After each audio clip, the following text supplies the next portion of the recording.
రే చిన్న రే చిన్న ఆ డబ్బుని ఆంధ్రాలో ఉన్న అన్ని రాష్ట్రాలు పంపించారా? పంపించామన్నా. ఇంతకీ ఆ దోపిడికి పాల్పడింది ఎవడురా? అది చిన్న అంటారా? రాజీ.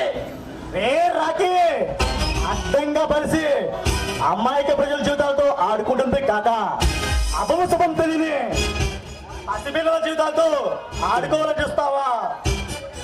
నిన్ను వదలరా.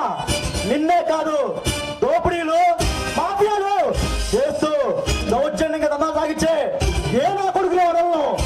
అడ్డంగా నరికి అన్నమాలు పంపడమే నా కర్తవ్యం. అది నా అన్న ఆశయం కూడా. అది నెరవేర్చడానికి ఈ బలరాం పంది పరిశ్రమగా మారి దందాలు చేసే దాదాలకు దానిలో ఉండే డల్లుకి సవాలు విసుతుంది. ఈ సింహంతో ఏంటంటే చావుతో సాహసం చేసినట్టే.